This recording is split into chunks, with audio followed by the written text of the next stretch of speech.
అందరికీ నమస్కారం. ఆంధ్రప్రదేశ్ ప్రభుత్వం వివిధ అంశాలపై మొత్తంగా 7 శ్వేతపత్రాలను విడుదల చేయాలని నిర్ణయించిన సంగతి తెలిసిందే. అందులో భాగంగా మొదటగా పోలవరం ప్రాజెక్టుపై శ్వేతపత్రం విడుదల చేయడం పనిలో పనిగా చంద్రబాబు గారు వైఎస్ రాజశేఖర రెడ్డి గారిపై, జగన్ గారిపై ఆరోపణలు, విమర్శలు చేయడం జరిగింది. గత 5 ఏళ్ల వైసీపీ పాలనలో పోలవరంపై చూపిన అశ్రద్ధ, జరిగిన నష్టం అంతా ఇంతా కాదనే చెప్పాలి.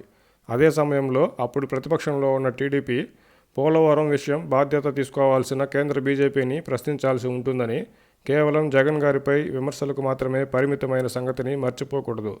164 సీట్లలో కూటమికి భారీ విజయాన్ని కట్టబెట్టిన ప్రజలు కేవలం శ్వేతపత్రాలను, రాజకీయ విమర్శలను కోరుకోరని గ్రహించాలి. శ్వేతపత్రాలతో పలు అంశాలపై ప్రజలకు వాస్తవ పరిస్థితిని తెలియజేయడం మంచిదే అయినా, గత ప్రభుత్వ పనితీరు, లోపాలపై ప్రజలకు అవగాహన ఉంది కాబట్టే కూటమికి భారీ విజయాన్ని కట్టబెట్టారు. అదే ప్రజలు కూటమి ప్రభుత్వం నుంచి రాజకీయం కంటే రాబోయే 5 ఏళ్లలో రాష్ట్ర ప్రయోజనాలు, అభివృద్ధికి బాటలు, ఉద్యోగ కల్పన వంటి అంశాలపై ప్రభుత్వం వైపు ఆశగా ఎదురు చూస్తున్నారు. పోలవరం ప్రాజెక్టుపై శ్వేతపత్రం విడుదల, జరిగిన నష్టంపై చంద్రబాబు గారి ఆవేదన సరైందే. అయితే పోలవరం ప్రాజెక్టును పూర్తి చేయడానికి ప్రణాళిక ఏంటో ఇప్పటికప్పుడే కాకపోయినా రాబోయే రోజుల్లో అయినా స్పష్టత ఇవ్వాల్సిన అవసరం ఎంతైనా ఉంది.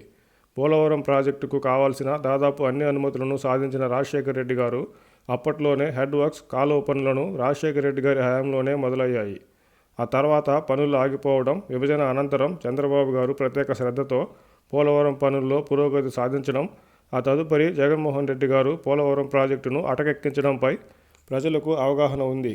గత ప్రభుత్వం, జగన్మోహన్ రెడ్డి గారు పోలవరం ప్రాజెక్టుపై చూపిన నిర్లక్ష్యాన్ని, తద్వారా జరిగిన నష్టంపై చంద్రబాబు గారు ఆవేదన చెందడం, విమర్శలు చేయడం సబబే అనుకున్నా, ఆ విమర్శల పర్వాన్ని పోలవరం ప్రాజెక్టుకు అనుమతులు సాధించి కొంతమేర పనులను సైతం మొదలుపెట్టి పోలవరం ప్రాజెక్టుకు అంకురార్పణ చేసిన రాజశేఖర రెడ్డి గారి వరకు తీసుకెళ్లడం ఇప్పుడైతే మాత్రం ఖచ్చితంగా అనవసరం, అప్రస్తుతం అనే చెప్పాలి.